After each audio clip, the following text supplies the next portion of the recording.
ಇನ್ನು ವಿದೇಶಾಂಗ ಸಚಿವ ಜೈಶಂಕರ್ ಕೂಡ ಕ್ಲಿಯರ್ ಮಾಡಿದ್ದಾರೆ. ಈಗಾಗಲೇ US ಕಾರ್ಯದರ್ಶಿ ಮಾತನಾಡಿದ್ರು, ವಿದೇಶಾಂಗ ಕಾರ್ಯದರ್ಶಿ ಮನವಿ ಮಾಡಿದ್ರು ಶಾಂತಿ ಕಾಪಾಡಿ ಇಬ್ರು ಕೂಡ ಅಂತೇಳಿ.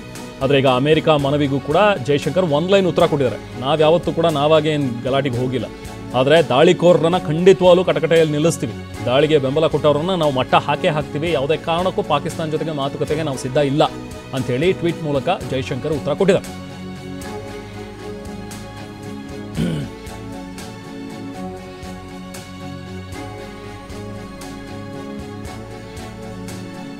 ಪಹಲ್ಗಾಮ್ ದಾಳಿ ಕುರಿತು ಅಮೆರಿಕದ ಕಾರ್ಯದರ್ಶಿ ಮಾರ್ಕೋ ರೂಬಿಯೋ ಕೂಡ ಫೋನ್ ಮಾಡಿ ಮಾತನಾಡಿದ್ರು. ಅವ್ರ ಜೊತೆಗೆ ನೆನ್ನೆ ಚರ್ಚೆ ಮಾಡಿದ್ದೀವಿ. ದಾಳಿ ಹಿಂದಿನ ಅಪರಾಧಿಗಳು, ಬೆಂಬಲಿಗರು ಹಾಗೂ ದಾಳಿಗೆ ಯೋಜನೆ ರೂಪಿಸಿದವರನ್ನ ಕಟಕಟೆಗೆ ತಂದು ನಿಲ್ಲಿಸ್ತೀವಿ ನಾವು ಅಂಥೇಳಿ ಜೈಶಂಕರ್ ಟ್ವೀಟ್ ಮಾಡಿದ್ದಾರೆ. ನೋಡಿ, ಇದು ಜೈಶಂಕರ್ ಅವರು ಮಾಡಿರುವಂಥ ಒಂದು ಟ್ವೀಟ್. ಅಂದರೆ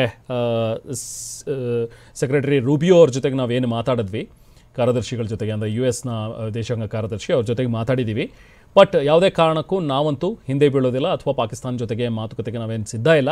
ಯಾರು ತಪ್ಪು ಮಾಡಿದಾರೋ, ಯಾರು ತಪ್ಪಿತಸ್ಥರಿದ್ದಾರೋ, ಯಾರು ಅಪರಾಧಿಗಳಿದ್ದಾರೋ ಅಂಥವ್ರನ್ನ ಖಂಡಿತವಾಗ್ಲೂ ಕಟಕಟೆಗೆ ತಂದು ನಿಲ್ಲಿಸ್ತೀವಿ, ಅವರಿಗೆ ತಕ್ಕ ಶಾಸ್ತಿ ಮಾಡ್ತೀವಿ ಅನ್ನುವಂಥ ಒಂದು ಖಡಕ್ ಉತ್ತರವನ್ನು ಕೊಟ್ಟಿದ್ದಾರೆ.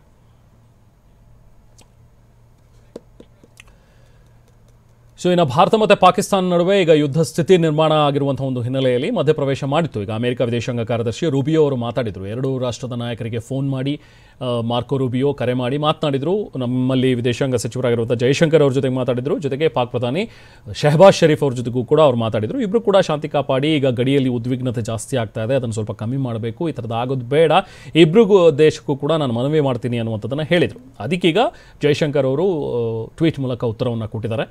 ನೀವು ಹೇಳಿರುವಂಥದ್ದು ಓಕೆ, ಆದರೆ ನಾವು ಮಾತುಕತೆಗೆ ಸಿದ್ಧರಿಲ್ಲ ಪಾಕಿಸ್ತಾನ ಜೊತೆಗೆ, ಅಥವಾ ಅವ್ರು ಯಾರು ಅಪರಾಧಿಗಳಿದ್ದಾರೋ ಅಂಥವ್ರು ನಾವು ಕಟಕಟೆಯಲ್ಲಿ ತಂದು ನಿಲ್ಲಿಸ್ತೀವಿ ಅನ್ನೋ ಉತ್ತರವನ್ನು ಕೊಟ್ಟಿದ್ದಾರೆ.